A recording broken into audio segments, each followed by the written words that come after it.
எல்லாருக்கும் வணக்கங்க. உங்கள் எல்லாரையும் 666 மந்த்ரா யூடியூப் சேனல் வாயிலாக மறுபடியும் சந்திப்பதில் எனக்கு ரொம்ப சந்தோஷம். தொடர்ந்து நம்மளுடைய சேனல் மூலமாக ஆன்மீகம் சார்ந்த பல அரிய தகவல்களை பதிவேற்றம் செய்து கொண்டு வருகிறோம். அந்த வகையில் இன்றைக்கி இந்த வீடியோவில் பார்க்கக்கூடிய தகவல் என்ன அப்படின்னு கேட்டிங்கன்னா, வரக்கூடிய பிப்ரவரி 26 புதன்கிழமை அன்று பார்த்தீங்கன்னா மகா சிவராத்திரி திருநாள். இந்த மகா சிவராத்திரி திருநாளில் நீங்கள் இந்த இலை தீபத்தை மட்டும் ஏற்றுவிட்டீர்கள் என்று சொன்னால் எம்பெருமான் ஈசனினுடைய பரிபூரண அருள் உங்களை வந்து சேரும். அது என்ன அப்படிங்கிறத பற்றி பார்க்கலாம் வாங்க. அதாவது வருடத்தில் மாசி மாதத்தில் வரக்கூடிய சிவராத்திரியை தான் மகா சிவராத்திரி அப்படிங்கிற பெயரால் அழைக்கிறோம். இந்த சிவராத்திரி சிவனுக்கு ரொம்ப விருப்பமான இரவாக பார்க்கப்படுது. மகேசனின் இரவாகவும் மகேசனின் இன்பமான இரவாகவும் இதை நாம் சொல்கிறோம். பொதுவாக மும்மூர்த்திகளில் சிவபெருமான் அப்படிங்கிறவர் ருத்ர அம்சம் கொண்டவர், அழித்தல் தொழிலை செய்யக்கூடியவர். அவரிடத்துல நெருங்க முடியாது. அப்பேற்பட்ட அக்னி ஜோதியாக அக்னி பிளம்பாக இருக்கக்கூடிய சிவபெருமான் சாந்த ரூபமாக ஆனந்தமாக பக்தர்களுக்கு வேண்டிய வரத்தினை வேண்டியபடியே கொடுக்கக்கூடிய நிலையில் இருக்கக்கூடிய இரவுதான் இந்த மகா சிவராத்திரி இரவு. இந்த மகா சிவராத்திரி இரவில் நீங்கள் என்ன விரும்பி வேண்டி ஈசனிடத்தில் கேட்டாலும் அது நிச்சயமாலும் கிடைக்கும். அந்த ஒரு நாள் இரவு நீங்கள் சொல்லக்கூடிய ஒவ்வொரு சிவமந்திரத்திற்கும் பல கோடி மடங்கு சக்திகள் இருக்குது. பொதுவாக மந்திரங்களில் மிக வலிமை பொருந்திய மந்திரமாக சொல்கிறது பஞ்சாட்சர மந்திரம். நம சிவாய என்று சொல்லக்கூடிய இந்த 5 எழுத்து மந்திரங்களை பின்னப்படுத்தி தான் மாந்திரீகம், தாந்திரீகம், யந்திரம் ஆகியவைகள் எல்லாமே செய்கிறாங்க. எந்த தெய்வத்துக்கும் இந்த பஞ்சாட்சர மந்திரத்தை இல்லாமல் நாம் செய்யவே முடியாது. எந்த பூஜையும் செய்ய முடியாது, யந்திரம் அடிக்க முடியாது. அந்த அளவுக்கு இந்த நமச்சிவாய மந்திரத்துக்கு சக்தி இருக்குது. இந்த நமச்சிவாய மந்திரத்தில் அப்படி என்ன பவர் அப்படின்னா, இந்த 5 எழுத்துகளில் 5 பஞ்சபூதங்கள் குடிகொண்டிருக்கு. நம்மளுடைய உடம்பே பஞ்சபூதங்களினால ஆனது தான். இந்த பஞ்சபூதங்களினுடைய இயக்கம் ஏதேனும் ஒன்று அதிகரித்தாலோ குறையும் பொழுதுதான் நமக்கு நோய்கள் ஏற்படுது, பிரச்சனைகள் ஏற்படுது. நீர் அப்படிங்கிறது ரத்தம், நிலம் அப்படிங்கிறது எலும்புகள், காற்றுங்கிறது சுவாசம், அக்னிங்கிறது உடல் சூடு, ஆகாயம்ங்கிறது ஆத்மா, அதாவது உயிர் அப்படின்னு சொல்லலாம். இதெல்லாம் சேர்ந்ததான் நம்மளுடைய உடம்பு. இந்த சரீரம் நமச்சிவாய என்னும் மந்திரத்தின் ஒரு தாத்பீகமாக வருகிறது. அதனால தான் சொல்லுவோம், யாராக இருந்தாலும் சரி நமச்சிவாய மந்திரத்தை டெய்லி ஒரு 11 முறை சொல்லி கொஞ்சம் திருநீரள்ளி நெற்றியில் பூசிக்கிட்டிங்கன்னா சரீரத்தில் இருக்கக்கூடிய பஞ்சபூதங்களின் இயக்கங்கள் சரிசமமாகும். அதனால் நோய், மூப்பு, அதே மாதிரி இந்த மாந்திரியம் சார்ந்த விஷயங்கள் சகலமும் நீங்கிவிடும். நோய் வராது, இளமை இருக்கும், சகல விதமான தொல்லைகளும் உங்களை அண்டாது, நல்லா இருக்கலாம். சரிங்களா? அதனால் இந்த நமச்சிவாய மந்திரத்துக்கும் இந்த சிவ வழிபாட்டிற்கும் இந்த விபூதிக்கும் பெரிய கனெக்டிவிட்டி இருக்குது. சரிங்களா? அப்பேற்பட்ட சிவ விரதங்களில் பிரதோஷம், சிவராத்திரி, திங்கட்கிழமை விரதம், அதே மாதிரி பார்த்திங்கன்னா 3ஆம் பிறை, இந்த மாதிரியான விரதங்கள் எல்லாமே சிவனுக்கு ரொம்ப விசேஷகரமானது தான். அதில் மேலும் ஒரு விசேஷகரமான விரத நாளாக பார்க்கப்படுவது இந்த மகா சிவராத்திரி விரதம். மகா சிவராத்திரி நாளில் மாலை சூரியன் மறைந்ததிலிருந்து மறுநாள் சூரியன் உதயமாகும் வரை சிவநாமத்தை சொல்லி சிவ வழிபாட்டில் ஈடுபட்டு அன்று இரவு முழுவதும் தூங்காமல் இறைவனை நாம் பூஜிப்பவர்களாக இருந்தோம்னா நாம் நிச்சயம் கைலாய பதவியை அடைவோம். மோட்சம் நிச்சயம், முக்தி நிச்சயம். நிரந்தரம் இல்லாத இந்த வாழ்க்கையிலே நிரந்தரம் என நினைத்து கொண்டு சில விஷயங்களை தேடி மனமானதும் உடலானதும் அலைந்து கொண்டிருக்குது. அதாவது கொஞ்சம் கூட ஒரு நிரந்தரம் இல்லாத வாழ்க்கைங்க இது. நாளைக்கு என்ன நடக்குன்னு நம்மளால் சொல்ல முடியாது. நம்ம சேர்த்து வைக்கிற பணம், காசு, பேர், புகழ் இது எல்லாமே ஒரு நாளில் போயிடும். ஆனால் இது எதுவுமே போகாமல் நம்ம கூடையே வர்றது நம்ம செய்கிற நாம ஜபமும் நாம் செய்கிற புண்ணியங்களும் நம்மளுடைய இறை பக்தியும் தான். இந்த இறை தொண்டில் ஈடுபட்டு இறை நாமத்தை சொல்லி நாம இறுதியிலே புண்ணியங்களை சேர்த்து கொண்டு மேலோகம் சென்றால் நிச்சயம் கைலாயமோ வைகுண்டமோ நம்மளுக்கு சாத்தியம். அப்பேற்பட்ட புண்ணியங்களை சேர்க்கக்கூடிய ஒரு திருநாள் தான் இந்த மகா சிவராத்திரி திருநாள். மகா சிவராத்திரி திருநாள்ல நீங்க செய்யக்கூடிய தான தர்மங்களுக்கும் புண்ணியங்களுக்கும் அதாவது புண்ணியங்கள் அப்படின்னு சொல்லும் பொழுது நீங்கள் இந்த உணவு தானங்களை மட்டும் இல்லாமல் பல்வேறு வகையில் நீங்கள் உதவிகள் செய்யலாம். குழந்தைகளுக்கு படிப்பு செலவு கொடுக்கலாம், உடை வாங்கி கொடுக்கலாம், வீடு சீரமைக்கிறதுக்கு ஹெல்ப் பண்ணலாம், திருமணத்துக்கு ஹெல்ப் பண்ணலாம். இந்த மாதிரி புண்ணிய காரியங்கள் எதுனாலும் செய்யலாம். ஏன்னா நம்ம ஒரு ஹெல்ப் அப்படின்னு உடனே அன்னதானத்துக்கு தான் மைண்ட் போயிடுது. சிறப்பு தானத்தில் சிறப்பானது அன்னதானம். ஒருவருடைய பசியை நீக்குவது என்பது புண்ணியங்களிலும் பெரிய புண்ணியம். அதுக்கு மீறி தான் எல்லாமே. பசியை மீறி தான் கல்வி இருக்குது, ஆடம்பரம் இருக்குது, செல்வம் இருக்குது. இது எல்லாமே அந்த பசிங்கிற விஷயத்தை மீறி தான் வருது. ஸோ அதுதான் மிக மிக உயரியது. இருந்தாலும் அதை காட்டிலும் உயரியதாக, அதாவது அன்னதானத்தை காட்டிலும் உயரியது அப்படின்னு சொன்னால் இறைவனினுடைய திருநாமத்தை நாம் சொல்லி அவனுக்கு சேமிப்பது தான். அவனுடைய நாமத்தை சொல்லி அவன் பால் நாம தான தர்மங்களை செஞ்சா அதுதான் உயரியதா. தானத்தை விட உயரியது தர்மம். அது இறைநாமத்தை சொல்லி செய்யணும். எந்த பலனும் இல்லாமல் இறைவனுக்காக நாங்க செய்யறோம். இப்ப நீங்க ஒரு ஹெல்ப் பண்றீங்க, ஒரு அன்னதானம் கொடுக்குறீங்க, ஒருத்தர் வராங்க, எதுக்குங்க இதை கொடுக்குறீங்கன்னு கேட்கும்போது, எனக்கு வீடு கிடைச்சது, எனக்கு லேண்டு கிடைச்சது, எனக்கு தொழில் கிடைச்சது, அதுக்காக நான் தரேனுங்கிறது இல்லாம இறைவனுக்காக, இறைவன் மீது இருக்கிற பக்தியினால் நான் இந்த தர்மத்தை செய்கிறேன் என்று சொன்னால் அதுதான் அன்னதானத்தை விட உயரிய தானமாக பார்க்கப்படுகிறது. அதனால முடிஞ்ச அளவுக்கு எந்த எதிர்பார்ப்பும் இல்லாமல் அந்த மகா சிவராத்திரி அன்னைக்கு தான தர்மங்களை செய்யுங்க. அதனோட தாத்பீகம் எல்லாம் அதுதான். சிவபக்தனுடைய தாத்பீகமே எதுவும் நிரந்தரம் இல்லை, எல்லாமே டெம்பரவரி அப்படிங்கிறத நீங்கள் உணரணும். அந்த நாளில் தான் நம்ம ஆளுக போய் கேட்பாங்க, நிலம் கொடு, வீடு கொடு, காரு கொடு அப்படிம்பாங்க. அன்னைக்கு நாம் கேட்க வேண்டியது முக்தி, மோட்சம். ஏதோ அறிஞ்சோ அறியாமலோ தெரிஞ்சோ தெரியாமலோ இந்த பிறவி நாம எடுத்துட்டோம். அது நான் சொல்லலை, பகவானே சொல்றார், கிருஷ்ணரே சொல்றார். என்ன சொல்றாரு? கலியுகம் கொடுமையானது. சுகங்களை கொடுக்கக்கூடியது கலியுகம் அல்ல. கலியுகம் என்பது ஏற்ற இறக்கங்களை கொடுக்கக்கூடியது, இன்ப துன்பங்களை கொடுக்கக்கூடியது, நெளிவு சுழிவுகளை கொடுக்கக்கூடியது. அதனால மறுபடியும் மறுபடியும் இந்த பிறவி வேண்டாம்.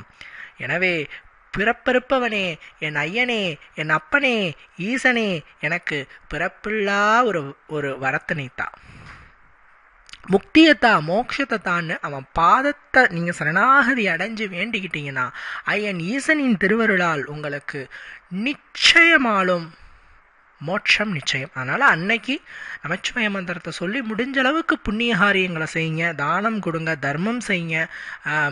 உணவு தானம் மட்டும் இல்லாமல் உடை தானம், எண்ணெய் தானம், கோயிலுக்கு அபிஷேக பொருட்களை தானமாக கொடுக்கறது நிறைய இருக்கு. ஏன்னா இன்னைக்கு நான் பார்க்குறேன், அன்னதானம் ரொம்ப பேர் செய்யறங்கிற பேர்ல பெருகிடுச்சு. நிறைய பேர் செய்யறாங்க, நல்ல விஷயம். பட் அது ரொம்ப ஓவர் ஆகிடக்கூடாது. இது வேணாம் அப்படிங்கிற அளவுக்கு இந்த சாப்பாடு டேஸ்ட்டா அந்த சாப்பாடு டேஸ்ட்டான்ட்டு இது கொஞ்சம் டேஸ்ட் கம்மினா தூக்கி போடுற காலம் ஆயிடுச்சு இன்னைக்கு அன்னதானம்ங்கிறது. அப்படி இருக்கக்கூடாது. அதை விட்டுட்டு மற்றது நிறைய இருக்கு, அதை நீங்கள் ட்ரை பண்ணலாம், நல்லாயிருக்கும். ஏதோ ஒரு தான தர்மத்தை இந்த மகா சிவராத்திரி அன்னைக்கு அவனுடைய நாமம் சொல்லி செய்து விடுங்கள், எந்த எதிர்பார்ப்பும் இல்லாமல். அதே நேரத்தில் மகாசிவராத்திரி அன்னைக்கு ஏற்றப்படக்கூடிய ஒரு இலை தீபம் ரொம்ப பவர்ஃபுல். நம்மளுடைய சேனல்லையே தொடர்ந்து நிறைய இலை தீபங்களை பற்றி நான் சொல்லி கொண்டிருக்கிறேன். ஏன்னா சில விருட்சங்களுக்கும் அதில் பூக்கும் பூ மற்றும் கனி மற்றும் காய் மற்றும் இலை மற்றும் தண்டு ஆகிய அனைத்து விஷயங்களுக்கும், வேர் ஆகியவற்றை எல்லாத்துக்குமே தனித்தனியான சக்திகள் இருக்குது. அதன்படி பார்த்தோம் அப்படின்னு சொன்னால், இந்த செம்பருத்தி செடி இருக்கு இல்லையா, இந்த செம்பருத்தி செடி லக்ஷ்மி கடாட்சம் பரிபூரணமாக பெற்ற ஒரு உன்னதமான செடியாக பார்க்கப்படுது. நான் அதனால தான் சொல்லுவேன், வீட்டுக்கு முன்னாடி செம்பருத்தி செடி நட்டு வச்சு வளருங்க அப்படின்னு சொல்லுவேன். காலையில் எந்திரிச்சு கண் விழிச்சு பார்க்குறச்சு அந்த செம்பருத்தி செடியை பார்க்குற மாதிரி உங்களுக்கு சூழ்நிலை அமைஞ்சதுன்னு சொன்னால் உங்களுக்கு அவ்வளவு நல்லது. உண்மையாலுமே சொல்கிறேன். அது யாராருக்கெல்லாம் லக்ஷ்மி கடாட்சம் நிரந்தரமாக வேணுமோ அவங்க வீட்டில் செம்பருத்தி செடியை நட்டு வச்சு வளருங்க. செம்பருத்தி செடி நல்லா வளர்ந்து பூ பூக்கிற சமயத்துலையோ அல்லது நல்லா வளர்ந்து இருக்கிற சமயத்துலையோ நீங்கள் வந்து டெய்லி காலையில் வெளியே போயிட்டு பார்க்கணும். கண் விழிச்சு அந்த செடியை நீங்கள் பார்க்குற மாதிரி நீங்கள் வச்சுட்டிங்கனாவே தினம் செம்பருத்தி செடியின் மீது உங்கள் பார்வை படும் பொழுது ஆட்டோமேட்டிக்காக அங்கே தனவசியம் பணவசியம் ஆகியவை நிகழ்ந்து செல்வகடாட்சம் உங்களிடத்துல மென்மேலும் சேர்ந்து கொண்டே இருப்பதற்கு அது ஒரு உறுதுணையாக இருக்கும். இந்த செம்பருத்தி செடியை தங்க மூலிகை அப்படின்னு சொல்கிறோம். அதாவது தங்கத்தோடு எப்படி தங்கம் என்பது ஐஸ்வர்யமோ தங்கம் என்பது லக்ஷ்மி கடாட்சமோ அதனோடு ஒப்பிட்டுத்தான் நம்மளுடைய முன்னோர்கள் இந்த செம்பருத்தி செடியை சொன்னாங்க. செம்பருத்தி பூ தினம் ஒன்று சாப்பிட்டுக்கிட்டே வர பட்சத்தில் ரத்தம் சுத்தமாகுது, இதயம் பலமடையுது, மூப்பு போகுது, இளமை எப்பயுமே இருக்குது. இந்த மாதிரி நிறைய பாசிட்டிவான விஷயங்கள் இந்த செம்பருத்தி செடி இந்த செம்பருத்தி பூவில் இருக்குது. பேர்பட்ட அந்த செடியிலிருந்து நம்ம ஒரே ஒரு இலையை மட்டும் நீங்கள் பறித்து எடுத்துகிட்டு வரீங்க. இந்த செம்பருத்தி இலை வந்து எடுத்துகிட்டு வந்துட்டு அந்த மகா சிவராத்திரி அன்னைக்கு காலையில் பிரம்ம முகூர்த்த நேரத்தில் 3 to 6, ஏன்னா ஈவினிங் டைம் நம்ம கோயிலுக்கு போயிடுவோம், சிவன் கோயிலுக்கு போகிற மாதிரி இருக்கும். அந்த மகா சிவராத்திரி நாளில் அங்கே 4 கால பூஜைகள் நடைபெறும் இல்லையா, அதில் நம்ம கலந்துக்க போயிடுவோம். ஸோ நீங்கள் என்ன பண்ணணுன்னு கேட்டிங்கன்னா, மாலையில் பிரம்ம முகூர்த்தத்திலேயே குளிச்சு முடிச்சுட்டு நெற்றியில் திருநீர் பூசிட்டு அந்த இலையை வச்சுட்டு அந்த செம்பருத்தி இலையை வச்சுட்டு அது மேலே ஒரு அகல் விளக்கு வச்சுட்டு அந்த அகல் விளக்கில் பசு நெய் ஊற்றிட்டு 2 திரி ஒன்றா திரித்து ஒரு திரி போட்டுட்டு தீபம் போடணும். இந்த திரவியத்தில் மிளகு என்று சொல்கிற மிளகை வந்து ஒரு 3-4 மிளகு அதில் போடலாம். அந்த திரவியத்தில் அந்த பசு நெய்யில் போடணும். ஏன் இந்த மிளகு போடுறோம் அப்படின்னு பார்த்தீங்கன்னா, மிளகு என்பது ஒரு சிவகடாட்ச மூலிகை. இந்த சிவன் அப்படிங்கிறவர் பார்த்தீங்கன்னா எல்லாத்துக்குமே அவர் தான் வருவார். எதிரி பிரச்சனையா சிவன் வருவார், கடன் பிரச்சனையா சிவன் வருவார், குழந்தை இல்லையா சிவன் வருவார், திருமணம் நடக்கவில்லையா சிவன் வருவார், முக்தி வேணுமா சிவன் வருவார். ஸோ சகலத்தையும் இது கொடுக்கக்கூடியது. இப்போ நீங்கள் அந்த ஒரு 4 மிளகு அந்த நெய்லையோ அல்லது நல்லெண்ணெய், முதல் ஆப்ஷன் நெய். ஏன்னா நான் எப்பயுமே நெய்க்கு தான் முன்னுரிமை கொடுத்து சொல்லுவேன். அதுவும் நீங்களே சுத்தமாக தயார் செய்த நெய்யாக இருக்கணும். அந்த நெய்யிலே ஒரு 4 மிளகை போட்டுட்டு பஞ்சு திரி போட்டுட்டு தீபம் போட்டுட்டு அந்த செம்பருத்தி இளமையில வச்சு வேண்டிக்கணும்.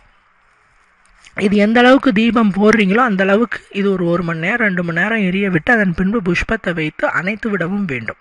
ஏன்னா சில பேர் ஆர்வத்தில் தீபங்களை போட்டுடுறாங்க, ஆனால் அதை சரியாக அமர்த்தாமல் விட்டுறாங்க, அணைஞ்சு போயிடுது. அது என்ன ஆகுன்னா ப்ராப்ளம்ஸ் ஏற்பட்டுடும். அது மாதிரி வீட்டுக்கு இருந்ததுன்னா வீட்டுக்கு பிரச்சனை. அதனால் தீபத்தை வந்து எந்த அளவுக்கு நுட்பமாக நீங்கள் ஏற்றுகிறீர்களோ அந்த அளவுக்கு எரியக்கூடிய தீபத்தை கரெக்டாக நாம் அமர்த்தி விட வேண்டும். சரிங்களா? இப்போ நீங்கள் தீபத்தை அமர்த்தி விட்டு கொஞ்ச நேரம் ஒரு 1/2 hour to 1 hour இல்லை 2 hour கூட அந்த தீபத்தை எரிய விடலாம். எரிய வச்சு நீங்கள் வந்து அமர்த்தி விடலாம். நான் முன்னாடி சொன்ன மாதிரி இந்த தீபம் எங்கெல்லாம் எரிகிறதோ அங்கு சிறப்பு, அங்கு சிறப்பான லக்ஷ்மி கடாட்சம் இருக்கும். பணம் போதும் போதும் என்ற அளவில் வந்து சேரும். இதை காலையில் பிரம்ம முகூர்த்த வேலையில் ஏற்றுங்க. மகா சிவராத்திரி நாள் அன்னைக்கு இதை ஏற்றினீங்க அப்படின்னு சொன்னால் யாராலும் வெல்ல முடியாத அளவிற்கு பணப்புழக்கம் வந்து சேரும். உங்களுடைய வாழ்க்கையில் மிகப்பெரிய மாற்றம் ஏற்படுவதை உங்களால் நிச்சயமாலும் பார்க்க முடியும். மிகப்பெரிய மாற்றம், அது வந்து இதுதான் அதுதான்னு சொல்ல முடியாது. மெயினாக செல்வகடாட்சம் பெருகும், கடன் நீங்கும், வியாபாரம் செழிக்கும், நினைத்தது ஒரே வார்த்தையில் சொன்னால் நினைத்தது நிறைவேறும். அவசியம் இந்த செம்பருத்தியில தீபத்தை போட்டு வேண்டிக்கோங்க. அதே மாதிரி இதே நாளில் இதே மகா சிவராத்திரி நாளில் இந்த செம்பருத்தியில தீபத்தை போட்டுட்டு அதுக்கு முன்னாடியே நீங்கள் சம்மணங்கால் போட்டு உக்காந்துட்டு நீங்கள் பிரார்த்தனை வைக்கிறீங்க இல்லையா, நமச்சிவாய மந்திரத்தை சொல்லி, அப்போது உப்பு 2 கையிலையும் வச்சுக்கோங்க. ஒரு கை அளவுக்கு உப்பு 2 கையிலையும் உப்பு வச்சுக்கோங்க. இந்த உப்பு என்பது என்ன பண்ணுன்னா பிரபஞ்ச சக்தியை நம்மளுடைய ஆத்ம சக்தியோட கனெக்ட் பண்ணுற ஒரு பொருள் தான் உப்பு.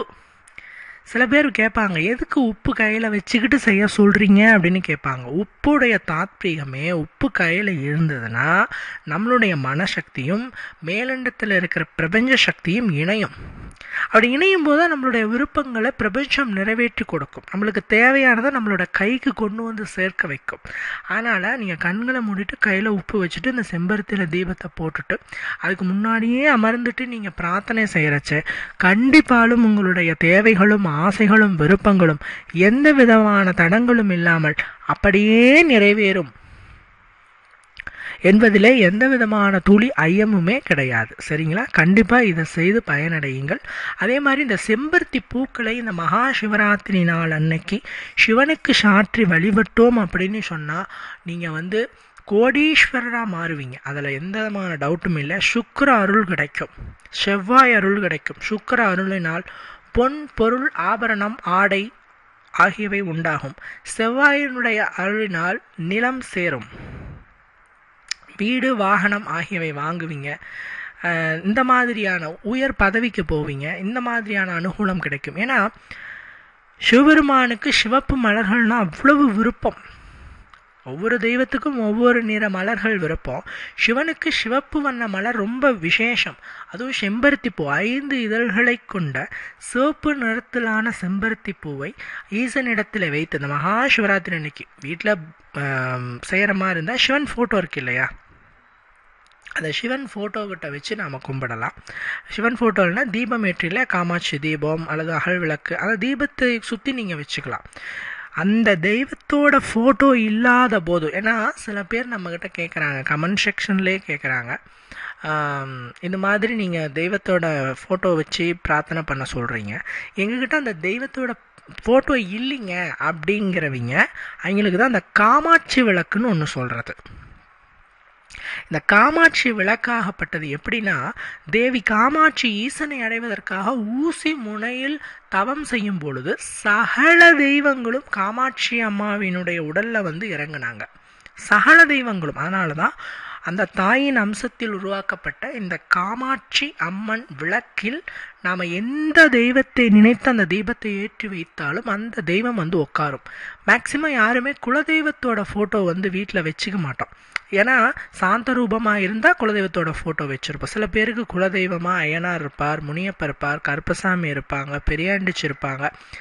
இவங்க இருக்கும்போது நாம் இந்த தெய்வத்தோட புகைப்படத்தை வைக்க முடியாது வீட்டில். ஆனால் குலதெய்வத்தை வேண்டணும் பிரார்த்திக்கணும்னா அதுக்கு தான் காமாட்சி அம்மா விளக்கு.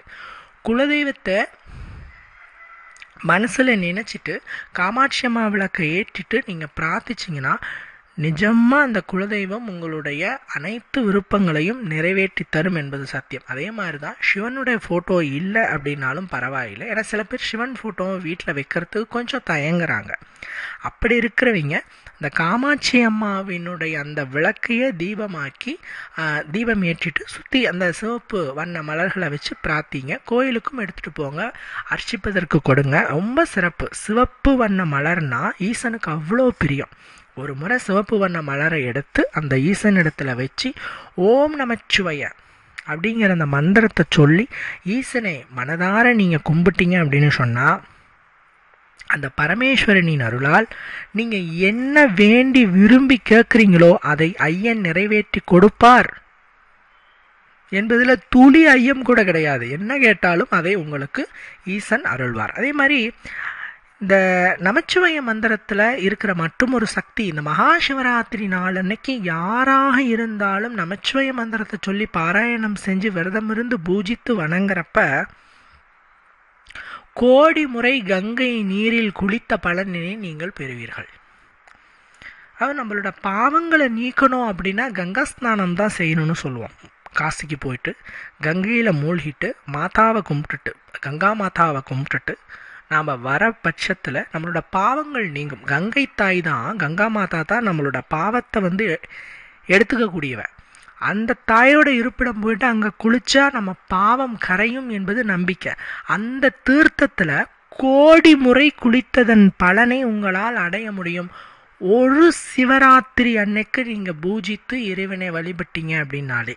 அதே மாதிரி அஸ்வமேத யாகம், 100 அஸ்வமேத யாகம் செய்த பலனினை நீங்கள் பெற வேண்டும் என்றால் இந்த மகா சிவராத்திரி நாள் அன்னைக்கு இரவு ஈசனை வழிபாடு செஞ்சீங்கன்னாவே போதும். ஈசனை மனதார வழிபாடு செஞ்சு பிரார்த்திச்சிங்கனாவே உங்களுக்கு எத்தனை முறை 100 முறை அஸ்வமேத யாகம் செய்த பலனை உங்களுக்கு கொடுக்கும். அதாவது ஒரு அஸ்வமேத யாகம் என்பது 7 தலைமுறைக்கு உங்களுடைய குடும்பத்தை சௌபாகியமாக வைத்திருக்க செய்யும். எத்தனை தலைமுறைங்க? 7 தலைமுறை.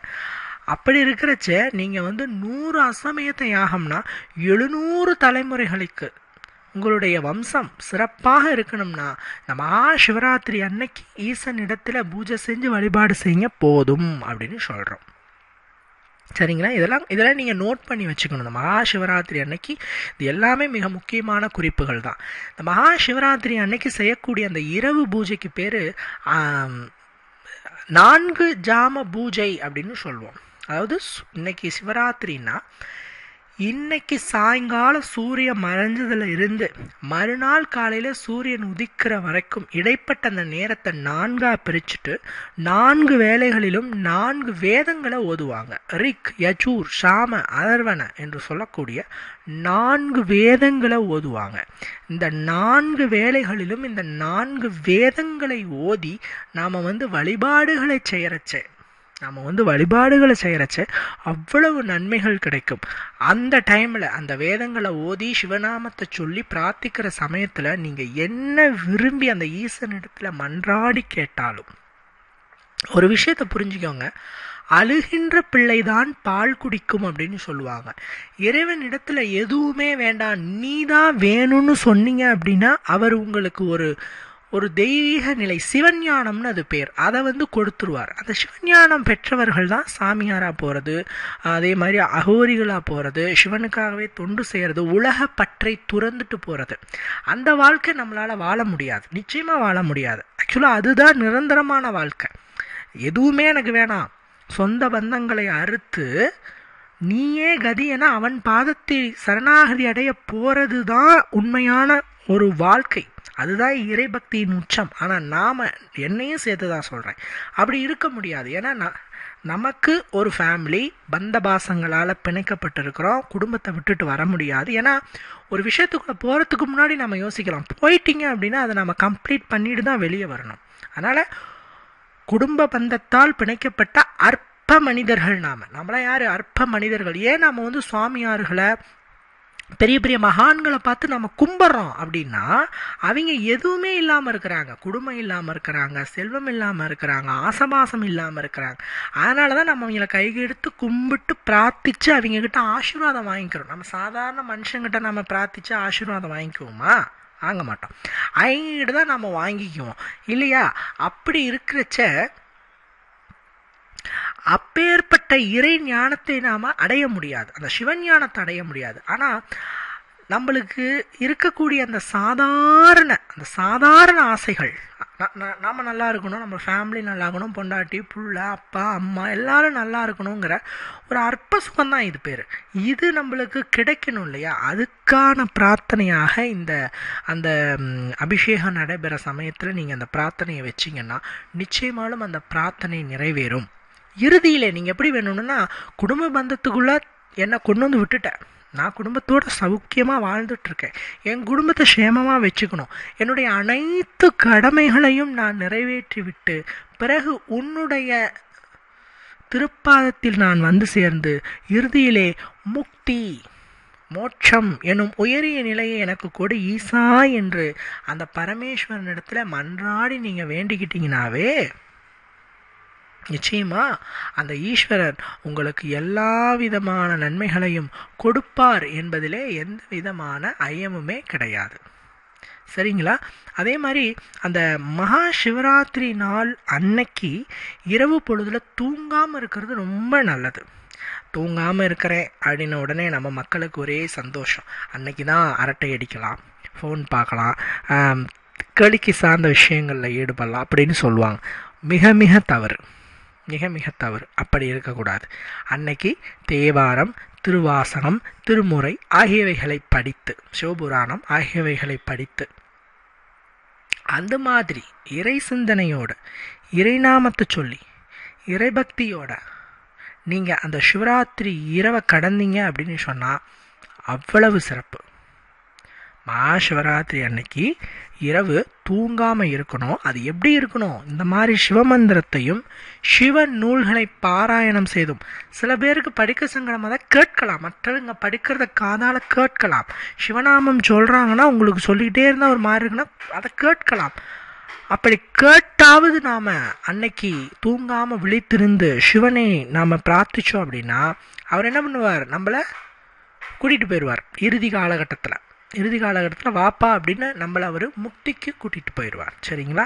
அதனால் தேடினாலும் கிடைக்காத அற்புதங்கள் நிறைந்த இந்த மகா சிவராத்திரி திருநாளை அவசியம் தவற விடாமல் பயன்படுத்திக்கோங்க.